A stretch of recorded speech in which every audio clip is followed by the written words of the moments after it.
Good morning, tayo po muli magbahagi ng ating devotion sa Proverbs 3:1-7. Sabi dito, anak ko, ang aral ko ay huwag mong lilimutin. Lahat ng aking utos sa isipan mo'y itanim, upang araw mo'y tumagal, humaba ang iyong buhay at maging masagana sa lahat ng kailangan. Pananalig at katapat ay huwag mong tatalikuran. Ikwinta sa iyong liig at itanim sa isipan. Sa gayon, malulugod sa iyo ang Diyos at kikilalanin ka ng mga tao. Kay Yahweh ka magtiwala buong puso at lubusan at huwag kang mananangan sa sariling karunungan.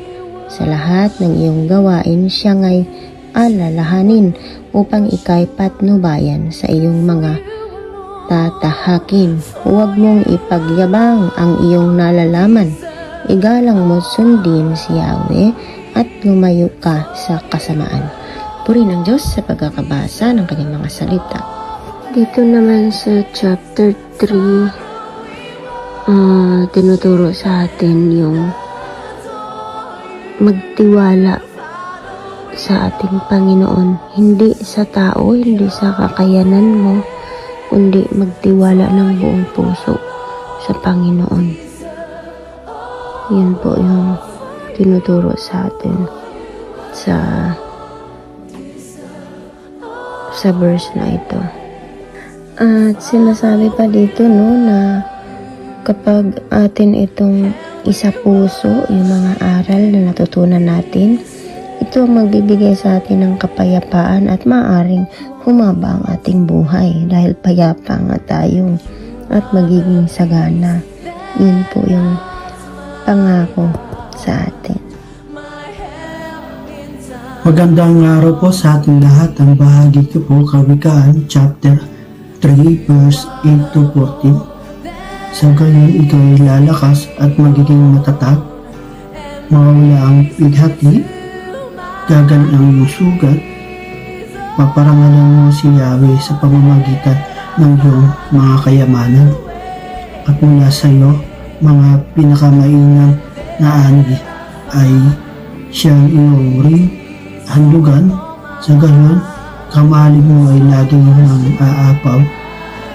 Sisidlan ang iyong inumin ay hindi niya matutuyuan.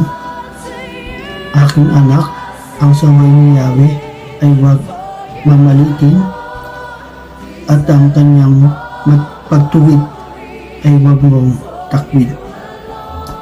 Pagkat lahat ng mahal niya ay itinatama ng daan, tulad ng anak na minamahal, sinasaway ng mga magulang. Mapalad ang isang taong nakasumpong ng karunungan, at ang taong nagsisikap unawa ay nagtatamo. Higit pa sa pilak ang pakinabang dito, at higit sa gintong lantay ang tubo nito. Amen. God bless po sa ating lahat. Mapagpalang araw po sa ating lahat.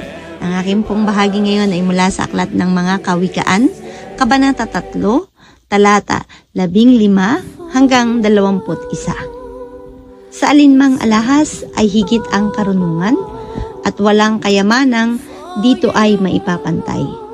Mahabang buhay ang dulot ng kaalaman, may taglay na kayamanan at may bungang karangalan. Maaliwalas ang landas ng taong may kaalaman, at puno ng kapayapaan ang lahat niyang araw. Mapalad nga ang taong may taglay na karunungan, para siyang punong kahoy na mabunga kailanman. Karunungan ang ginamit ni Yahweh sa paglikha sa daigdig. Sa pamamagitan ng talino, inayos niya ang buong langit. Dahil sa kaalaman niya'y umaagos itong tubig, pumapatak nga ang ulan mula doon sa langit. Aking anak, karunungan at hinahon ay huwag mong iwawala. Huwag babayaang makaalpas sa isipan at gunita. Amen. Magandang araw po sa ating lahat. Ang babasahin ko po ngayon ay magtatagpuan sa Proverbs chapter 3 verses 20-28.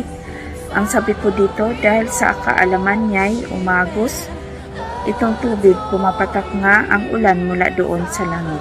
Ang matiwasay na pamumuhay. Aking anak, karunungan at hinahon ay huwag mong iwawala. Huwag babayaang makaalpas sa isipan at gunita, pagkat dulot nito'y masagana at marangal na pamumuhay. At kung magkagayoy lalakad kang matiwasay, sa landas mo'y hindi ka matatalisod.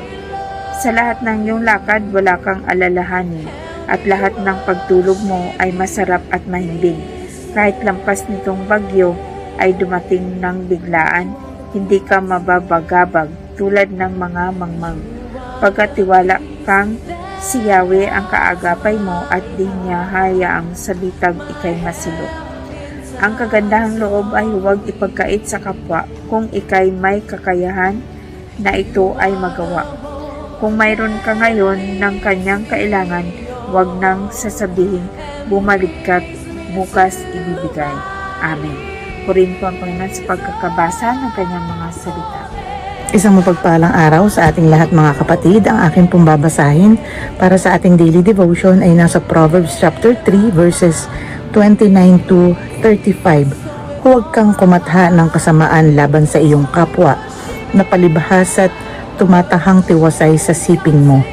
Huwag kang makikipag-usap sa kanino man ng walang kadahilanan kung hindi siya gumawa ng kasamaan sa iyo.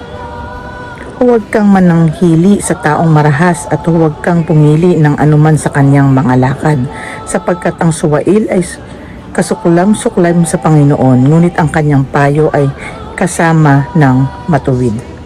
Ang sumpa ng Panginoon ay nasa bahay ng masama, ngunit pinagpapala niya ang tahanan ng matuwid.